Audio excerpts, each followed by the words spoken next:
Our next inductee is Jim Ulrich. Jim himself is unable to be here in person tonight, but I would like to introduce Trevor Hitchcock, who is accepting on behalf of Jim.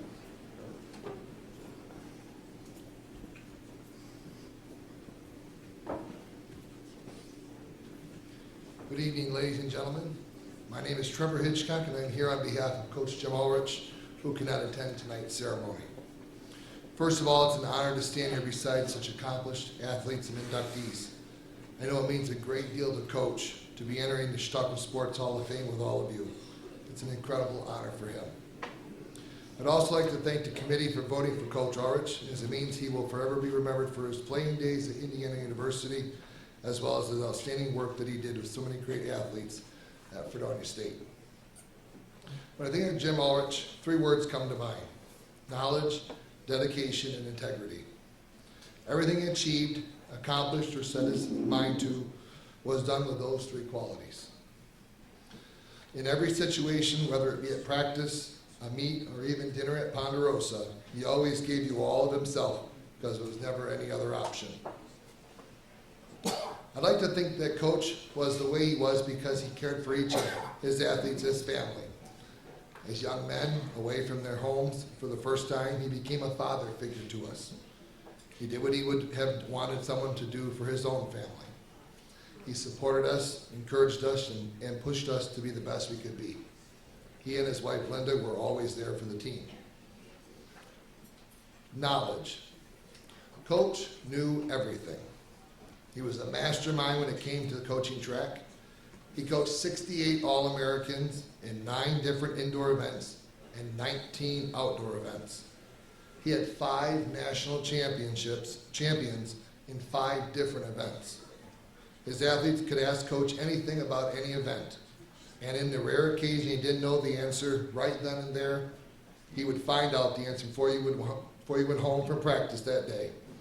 He usually followed it up with films for you to watch, and films he had made of you at practice, highlighting exactly what you had to do better. Dedication. At Fredonia State, when I was an athlete there, we threw the indoor hammer outside. Now, right now would be our indoor season. So, in the middle of February, we were throwing outside in the cold, and every single day before practice, Coach would get there. He was out there shoveling. He'd salt the area down. I promise you, coaches from other schools like Geneseo and Brockport hated to come to Fredonia because their athletes knew they had to throw the indoor weight outside. But I'll never forget the day that I missed the national record by a 1/4 of an inch. The entire area had been snow blowed out and plowed out, and I kept looking at the guys that were measuring, and Coach came out, "Are you sure you did that right?" And because it was so difficult to find, where things would go when it landed in the snow. So, but many nights after practice, you would find Coach in his office working. He was working on the next day's workouts, watching film on one of his athletes, or planning out the itinerary for the upcoming weekend's meet. He created workouts for each and every athlete that he coached, and we were expected to complete those daily. He never sat still. He planned his practices out precisely. Mondays and Wednesdays were dedicated to his runners, and Tuesdays and Thursdays were dedicated to his field events. He made it to each and every event and was always able to give us plenty of individual time. It almost seemed that during the season it would appear as though Coach was obsessed. But as Ben McAdoo, the newly hired coach of the New York Giants, recently was quoted as saying, "Obsessed is a word that lazy people use to describe those who are dedicated." Integrity. Dwight D. Eisenhower, our 34th president, once was quoted as saying, "The supreme quality for leadership is unquestionably integrity. Without it, no real success is possible, no matter whether it's on a section gang, a football field, in an army, or in an office." This quote justifies and supports to me what made Coach the man he was. He was our leader, and he would have done anything. We would have done anything for him. He made such an impact on me that I couldn't just let my time with Coach go. He attended my wedding to my beautiful wife, Karen. He and I talk on the phone on a regular basis, and we still send each other Christmas cards 26 years since I met him. I feel incredibly honored to have been one of his athletes, as well as being able to have had a very successful track career. Under his guidance, I earned 4 All-Americans and a national championship in the 35-pound weight throw. I miss being around track so much that 3 years ago, I became a New York State track official.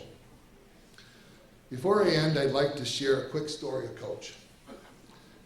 After each of our wins, I swear Coach knew where we were, because his itineraries were always planned out. He always knew where Ponderosa would be after that meeting. We became regulars at Ponderosa. In fact, some of us even knew the waitresses' names in some of the areas. Coach enjoyed buffets tremendously. He had 6 guys my size on his throwing team alone. So he knew he had to feed us, and he had to feed us to make sure we were full, because we had a 9 or 10 hour bus trip home. One year, in 1994, after winning the New York State Track Championships, Coach surprised us with a trip to Red Lobster. Now, we were blown away because we were so used to going to Ponderosa. This was just unheard of. And imagine our surprise when we found out it was all-you-could-eat crab leg night. Now, you know the saying, go big or go home. Well, that's what we did. We, all 35-plus athletes, hadn't eaten since breakfast that morning. And when we left, the amount of crab shells that were piled on the tables was overwhelming. Our faces were covered in butter. I think a few waitresses actually may have quit that night, as they were overwhelmed in doing wind sprints back and forth from the kitchen to our tables, refilling those pails. Needless to say, I don't think Red Lobster ran that special again for a few years. And we feasted like kings that night. And by the way, Coach made us stay and pick up all the shells before we'd get on the bus. So thank you very much for allowing me to speak tonight. I know Coach is very proud of his accomplishments, but Coach is a humble man, and he probably would have given the credit to his athletes. But tonight, it's his turn to shine. So congratulations, Coach. You deserve it.